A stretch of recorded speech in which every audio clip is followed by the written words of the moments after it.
क्या भविष्य पहले से तय होता है?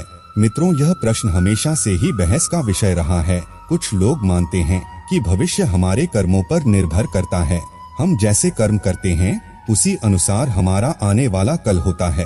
जबकि कुछ ऐसे भी हैं जो यह मानते हैं कि हमारा भविष्य हमारे भाग्य पर निर्भर करता है। तो मित्रों, नमस्कार और स्वागत है आप सभी का एक बार फिर माया लोक यूट्यूब चैनल पर। आज के इस वीडियो में हम मिलकर ये जानने की कोशिश करेंगे कि क्या वाकई भविष्य पहले से तय होता है या फिर वो कर्म है जो हमारे भविष्य की धारा को तय करते हैं। मित्रों, आकाशवाणी हुई थी कि देवकी का 8वां पुत्र कंस का वध करेगा। तब कंस ने सोचा कि 8वां पुत्र मेरा वध तो तब करेगा जब मैं उसे उत्पन्न होने दूंगा। ये सोच के साथ कंस देवकी के पुत्रों को जन्म लेते ही मारता चला गया।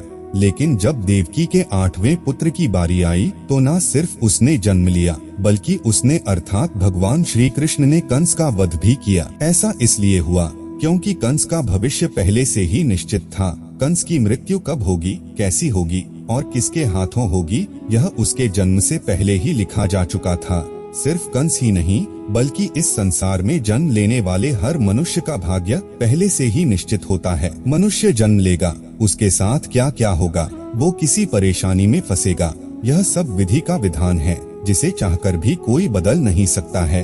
वैसे कंस के अलावा हिंदू धर्म में अनेक पौराणिक कथाओं और ग्रंथों में कई दूसरे लोगों का भाग्य पहले से लिखे होने के प्रमाण मिलते हैं। जैसे यह पहले से ही निर्धारित था कि भगवान राम, माता सीता और लक्ष्मण को वनवास पर जाना होगा, क्योंकि वनवास के पीछे का उद्देश्य भगवान राम के हाथों रावण का वध होना था। अगर कैकेयी मंथरा के बहकावे में ना आई होती तो ना भरत को सिंहासन मिलता और ना ही भगवान राम पत्नी सीता और छोटे भाई लक्ष्मण के साथ वनवास पर जाते।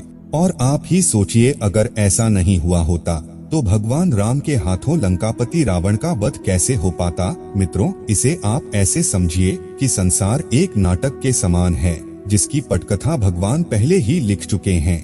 हम इस नाटक के सिर्फ छोटे से पात्र हैं जिनका किसी न किसी उद्देश्य से इस संसार में जन्म हुआ है। वैसे मित्रों, भविष्य को किस्मत से भी जोड़कर देखा जाता है जो काफी हद तक सही भी है।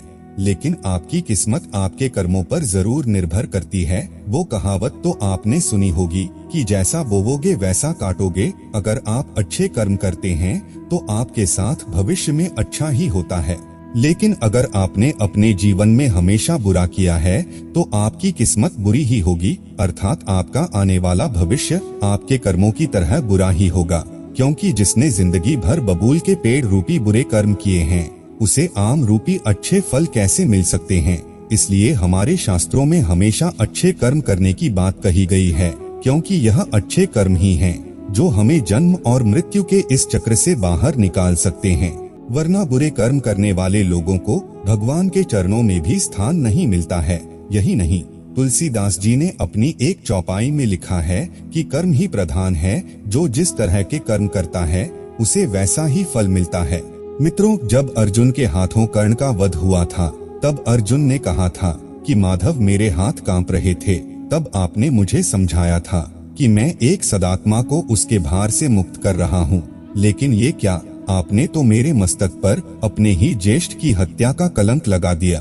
तब श्री कृष्ण ने कहा कि मनुष्य को प्रारब्ध देने वाला मैं कौन होता हूँ। मनुष्य को प्रारब्ध उसके कर्म देते हैं। बीज में स्वस्थ मीठे फल लगेंगे या उस बीज को सूख जाना है, इसका चयन तो बीज स्वयं करता है। पार्थ, अपनी धारा चुनकर। श्री कृष्ण ने आगे कहा कि पार्थ, तुमने धर्म का साथ देना चुना और कर्ण ने अधर्म का साथ देना। ऐसे में मैं क्या करता। तुमने अन्याय के विरोध में स्वर उठाया और अंगराज सब जानते हुए भी मौन रहे। मैंने कई बार विकल्प चुनने के अवसर कर्ण को दिए, लेकिन उन्होंने हर बार दुर्योधन और उसकी मित्रता का चयन किया। ऐसे में बताओ मैं क्या करता। मित्रों, भागवत गीता के इस अध्याय से हमें यह समझ आता है कि भगवान हमें बहुत बार अच्छे कर्म करने का विकल्प देते हैं, लेकिन हम ऐसा नहीं करते, जिसके बाद हम अपनी बुरी किस्मत पर रोने लगते हैं। तो मित्रों, अंत में बस यही कहूँगा कि भविष्य जरूर पहले से लिखा होता है, लेकिन भविष्य का लिखा जाना हमारे कर्मों पर ही निर्भर करता है।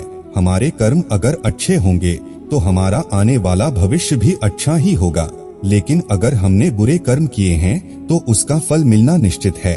इसलिए हमें हमेशा अच्छे कर्म करने चाहिए। तो मित्रों, आज की वीडियो में बस इतना ही। उम्मीद करता हूँ आपको ये वीडियो पसंद आई होगी। इसके साथ ही मुझे इजाजत दे, मैं फिर लौटूंगा ऐसी ही आध्यात्मिक और धार्मिक जानकारियों के साथ। और हाँ, इस वीडियो को अंत तक देखने के लिए आपका बहुत बहुत धन्यवाद।